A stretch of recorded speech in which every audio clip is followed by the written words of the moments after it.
Over the last 9 days I went into super shut-in hikikomori mode and worked on my game non-stop. I got a lot more advice, suggestions and also encouragement than I have expected.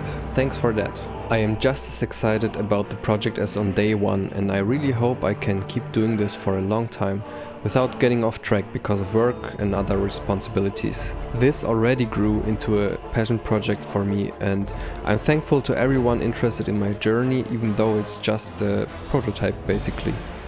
In this episode I have a lot of changes to talk about, so let's jump right in without wasting any time.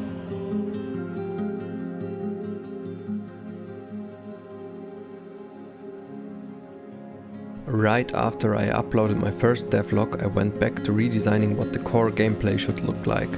Initially, the idea was to have rooms that get raided with monsters, and the goal was just to survive as long as possible. I completely abandoned the room concept and moved on to a more linear level boss runner game, with checkpoints in between where you can shop for items and restore your health.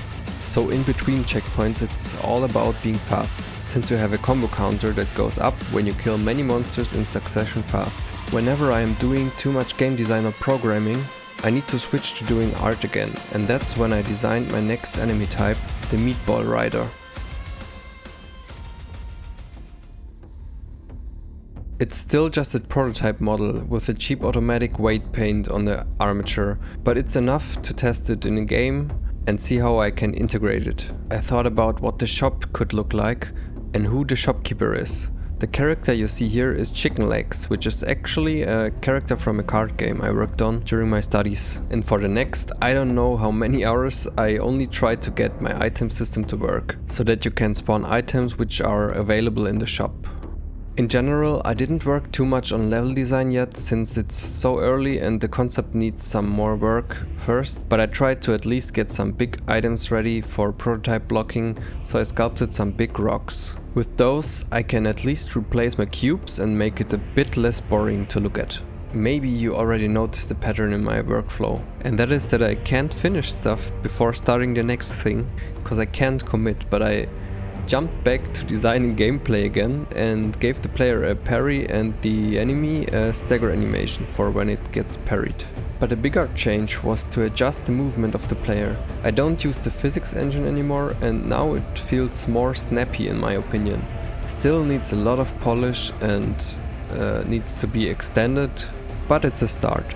I played around with the HDRP built-in water shaders and will probably just use it as is. Just model a few things around it to make it look like some sort of shrine or whatever, where you can heal. And yes, I am inspired by soulslike games, can't help it. Now I tried to texture the shop by using projections in Blender and attempted to use a camera for that. Then I sculpted a high poly version of the entire shop, and all of what you see here was basically useless because I am weird and for some reason I need to paint my normals by hand. I know someone suggested to bake my normals or to use programs like Crazy Bump, but I don't know. I think it's just interesting to try new stuff. But I also like how it looks. I made an auto action for Clip Studio Paint, which basically is kind of like a script, and it splits the RGB channels apart, so I can draw on them without affecting the other ones. Then I painted the alpha channel, and this is how it looked like.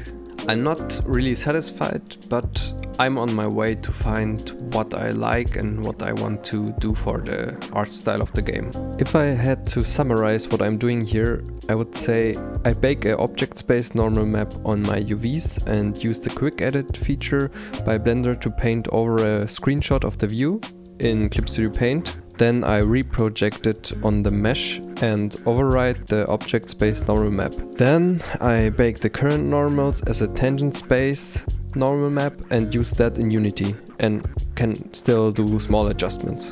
I'm not sure if this kind of thing is interesting to you, so I kept it short. If you're interested in hearing more about that, just let me know. I don't want to bore you too much with normal map talk, but look at how simply you can define your planes with pixels. It's really fascinating and I love doing that.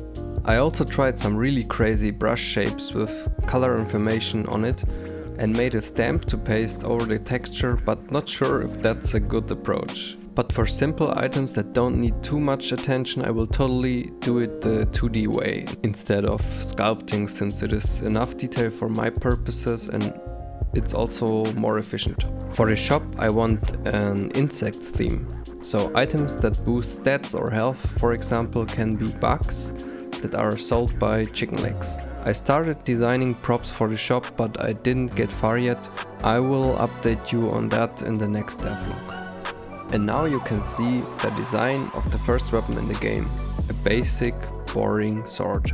This will be the starter weapon of Eisen, who is the kind of knight character I have right now. So each character has different stats and a different starter weapon, and it functions like a roguelike. You can compare it to, for example, Vampire Survivors, where you can buy each weapon, but not every weapon is suited for every character, so you have to build your perfect build for the run.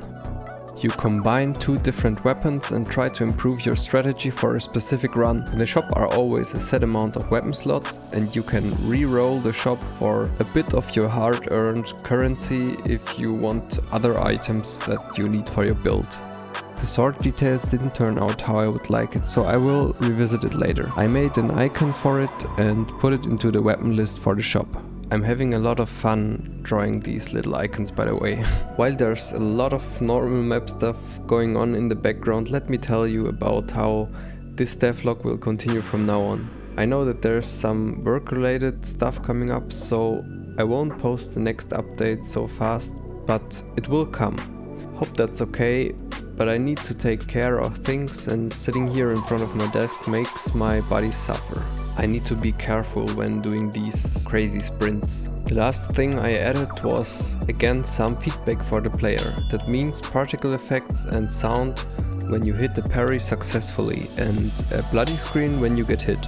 Here's the final gameplay at its current state. A lot of things I see that want to be changed, but as I said, the excitement for the project is still very high, and I also really enjoy doing this devlog. If you want to support the series, I would be happy if you'd subscribe and follow my socials. Thank you, bye.